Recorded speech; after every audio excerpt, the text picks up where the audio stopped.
Hi, I'm Susan Winter for SusanWinter.net. And as I look out at the dating world, I notice the trends. As a futurist, I'll see that, and I can also see where they're going in time. So, one viewer had written me about a question she had. The date that she's having, her guy that she's seeing, has negotiated with her sexual exclusivity, but he's not committing to a relationship.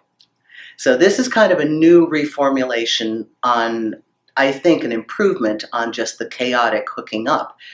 So what happens if somebody presents this to you? It's a new option. I'm kind of encouraged by it because, to my mind, when you focus on one thing, you can do a lot better.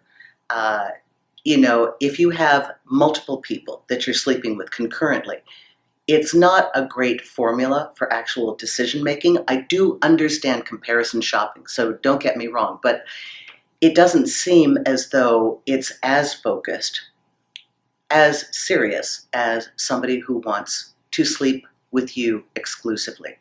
Now, I understand the confusion because in our traditional way of thinking, sexual exclusivity also means you're in a relationship. But when the person doesn't want to use the word relationship, understand that's a loaded term for a lot of people who now have so many choices they don't want to make a definite choice. But I think it's a move in a better direction. So many of us, people in my field, have been very much concerned about what's going on, not from a moral standpoint, has nothing to do with that, more in terms of the impact to the human beings that are engaged in these activities, because, people are integrated, and whether you want to admit that or not, it is, the realm of sex creates an emotional response. It creates a sense of attachment. You really are going to have a hard time separating that and isolating it. There are some kinds of people that can do this as sheerly a physical activity akin to grabbing a cup of coffee at Starbucks or going to the gym. It's simply an activity. But for the majority of us, it is not without impact. And I think we've been concerned watching the free-for-all in the dismantling of all the structure. Most of us in this field have been urging everybody to create a structure. If your group of people, if your environment isn't creating a structure for you, make it up on your own. Find your own parameters. I have this brilliant friend. I so adore her. And maybe you know Clarissa Silva. Her website is You're Just a Dumbass. Awesome, awesome articles. Writes for the Huffington Post. Harvard grad, behavioral scientist, therapist, and 17 years in infectious disease. She has been so concerned about the aftermath of the hookup culture, what it is doing to people, not just on the physical level, on the emotional level, affecting their inner self-esteem and their sense of connection to people, that she's called it the millennial virus. And many of us have worried. Again, please don't think that we are longing for some ancient time period. It's not that.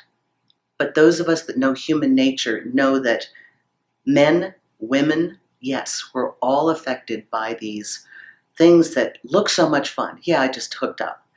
But it does have an impact. And the goal has been, in the last 10 years, to deaden those impulses, to disconnect emotionally, to isolate it to a one-off.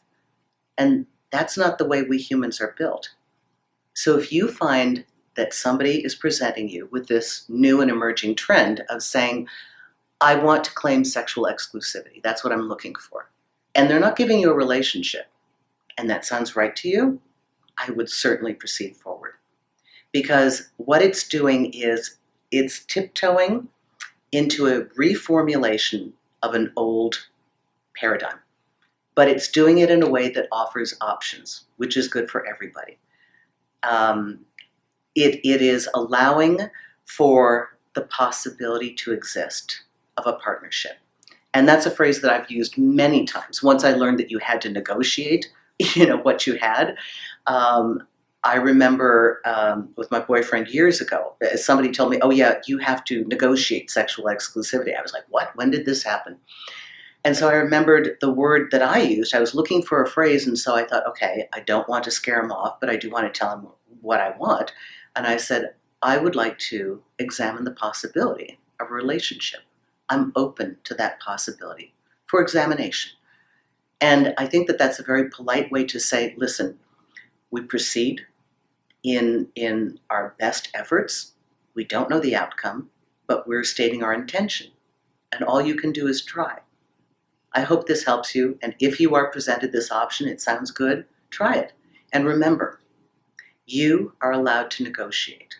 You are always allowed to negotiate. No matter what the design is, you are allowed to amend it and change it as you see fit.